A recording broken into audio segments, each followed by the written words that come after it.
حضرت معاویہ رضی اللہ تعالیٰ عنہ ایک صحابی ہیں، انہوں نے حضرت مغیرہ بن شعبہ رضی اللہ تعالیٰ عنہ کو خط لکھا اور اس میں لکھا کہ مجھے کچھ حدیثیں رسول اللہ صلی اللہ علیہ وسلم کی مجھے لکھ کر بھیج دو جو آپ نے سنی ہوں حضور اقدس صلی اللہ علیہ وسلم۔ حالانکہ خود حضرت معاویہ بھی صحابی اور حضور اقدس صلی اللہ علیہ وسلم سے بہت سی حدیثیں انہوں نے سنی، لیکن حضرات صحابہ کرام کا یہ ذوق تھا کہ بھئی بہت سی باتیں ہم نے نہیں سنی ہوں گی، دوسرے نے سنی ہوں گی، تو ان کو خط میں لکھا کہ آپ مجھے کوئی حدیث بتائیے جو آپ نے رسول اللہ صلی اللہ علیہ وسلم سے سنی ہو۔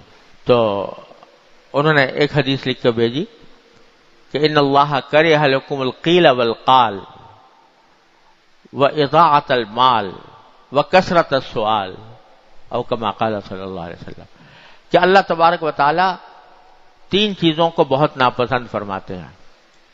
ایک قیل و قال کو، قیل و قال کے معنی کیا؟ فضول بحثیں جس کا نہ دنیا میں فائدہ نہ آخرت میں فائدہ، ایسی بحثیں جن کا کچھ فائدہ نہیں ہے، وہ قیل و قال۔ اور یہ جتنی ایسی بحثیں ہوتی ہیں نا، خاص طور سے ہمارے معاشرے کے اندر سیاست پر گفتگو چل رہی ہے، آئندہ کیا ہونے والا ہے اس کے اوپر تبصرے، یہ ہوگا یا نہیں ہوگا، یہ واقعہ پیش آئے گا یا نہیں پیش آئے گا، ایک کام چل رہا ہے اس میں وہ ہوگا۔ ارے بھائی تمہیں مستقبل کی کیا خبر کہ کیا ہوگا؟ اللہ تعالیٰ ہی بہتر جانتے ہیں۔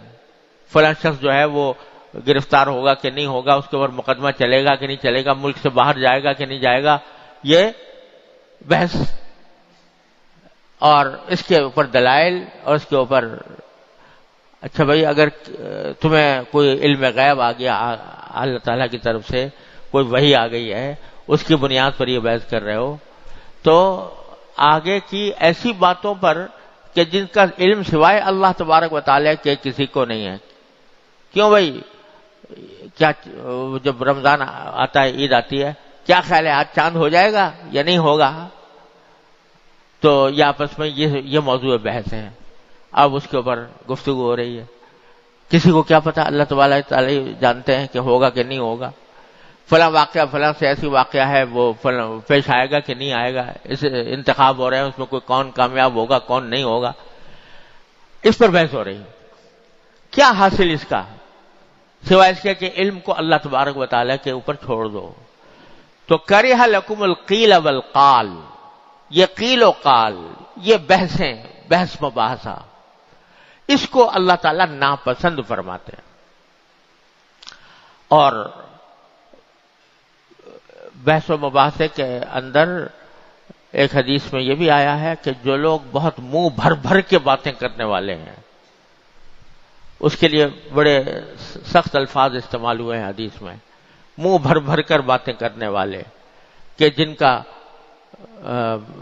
جو اپنی فصاحت و بلاغت اور اپنی آتش بیانی اور شعلہ نوائی کے کو ظاہر کرنا چاہتے ہیں، المتشدقین المتفیہقین حدیث میں اس کے لیے الفاظ آتے ہیں، وہ اپنی فصاحت و بلاغت اور اپنے زور کلام کو ثابت کرنے کے لیے بحثیں کرتے رہتے ہیں، تو وہ سب قیلو اسی میں داخل۔ ان اللہ کرہ لکم القیل والقال، تو فضول بحثیں یہ ناپسند ہیں اللہ تبارک۔ ان اللہ کرہ لکم القیل والقال واضاعۃ المال، اور مال کو ضائع کرنا، جو بھی کوئی چیز اللہ تبارک و تعالی نے عطا فرمائی ہے تو اس کو، وہ اللہ تعالیٰ کی نعمت ہے، اس کو ضائع کرنا، اس کو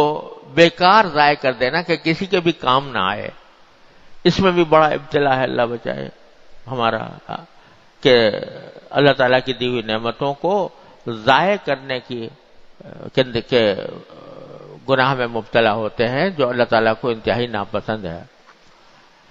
اللہ، ہمارے حضرت، میں نے اپنے حضرت عارفی قدس اللہ تعالیٰ سرہ سے سنا کہ حضرت حکیم الامت قدس اللہ تعالیٰ سرہ بستر علالت پر تھے، بیمار تھے. تو اس وقت کسی نے کوئی دودھ پیش کیا تو حضرت والا نے دودھ پی لیا اور اس میں کچھ بچ گیا. تو حضرت کی چونکہ صحت ٹھیک نہیں تھی، طبیعت خراب تھی، تو جو حصہ بچا ہوا تھا اس کو پینے سے طبیعت خراب ہونے کا اندیشہ تھا کہ کہیں اور طبیعت خراب نہ ہو جائے، اس لیے چھوڑ دیا. تھوڑا سا رہ گیا تھا. تو کوئی اللہ کا بندہ آیا، اس نے دیکھا کہ تھوڑا سا بچا ہوا ہے تو اس کو پھینک دیا، حالانکہ تھا بہت تھوڑا سا تھا. تو حضرت نے فرمایا کہ اللہ کے بندے تم نے یہ اس کو ضائع کر دیا. ارے بھائی، بلی کو پلا دیا ہوتا، طوطے کو پلا دیا ہوتا، یہ اللہ تعالیٰ کی نعمت ہے. پھر فرمایا کہ جن نعمتوں کے اجزاء کثیرہ سے تم فائدہ اٹھاتے ہو، ان کے اجزاء قلیلہ کی بھی قدر کرو.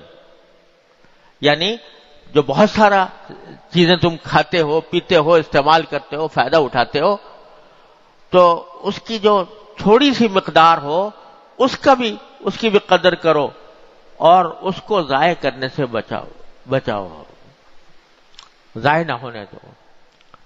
تو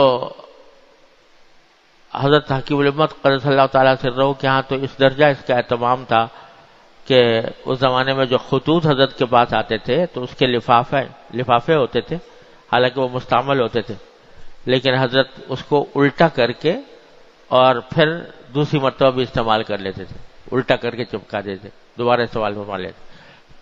کہ جو کوئی بھی نعمت ہے اللہ تبارک و تعالیٰ کی، وہ چاہے چھوٹی ہو یا بڑی ہو، وہ قابل قدر ہے، اس کو ضائع کرنے سے بچنا چاہیے. اس میں ہم لوگ بھی بہت ابتلا ہے، اللہ تعالیٰ معاف فرمائے. کھانا کھانے کے اندر اتنا نکال لیا جو کھانے کی طاقت نہیں ہے، اور جو بچ گیا تو وہ ضائع ہو گیا. ارے بھائی، اتنا نکالو جتنا کھا سکتے ہو، پھر اور ضرورت پیش آئے تو اور نکال لو، لیکن اکٹھا نکال کر بہت بچا دینا اور اس کو ضائع کر دینا، یہ اللہ تعالیٰ کی نعمت کی ناقدری ہے. تو دوسری چیز فرمائی کہ اللہ تعالیٰ ناپسند فرماتے ہیں مال کے ضائع کرنے کو. وَكَثْرَةَ السُّؤَالِ، اور سوالات کی کثرت کو. سوالات کی کثرت یعنی بے فائدہ سوالات. جہاں ضرورت ہو تو وہاں تو آدمی کو پوچھنا ہی چاہیے. حدیث میں نبی کریم صلی اللہ علیہ وسلم نے فرمایا کہ انما شفاء العی السؤال، پیاسے کی شفا سوال سے ہوتی ہے. یعنی اگر کسی کو کوئی بات معلوم نہیں ہے، کوئی شرعی مسئلہ ہے معلوم نہیں ہے، دوسرے سے پوچھے. فَاسْأَلُوا أَهْلَ الذِّكْرِ إِن كُنتُمْ لَا تَعْلَمُونَ. لیکن فضول کے سوالات جن کا کوئی دنیا میں فائدہ نہ آخرت میں فائدہ، یہ کثرت سوال کو بھی اللہ تعالیٰ ناپسند فرماتے ہیں. یہ حدیث لکھ کر بھیجی حضرت مغیرہ بن شعبہ رضی اللہ تعالیٰ عنہ نے حضرت معاویہ رضی اللہ تعالیٰ عنہ کو.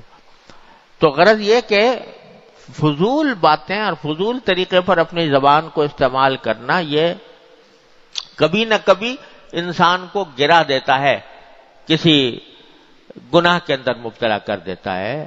اس واسطے حضرت فرماتے ہیں کہ جو بات بھی کہو تو ذرا سا سوچ لیا کرو کہ یہ بات کہنے کی ہے یا نہیں، اس کا کہنا مناسب ہے کہ نہیں.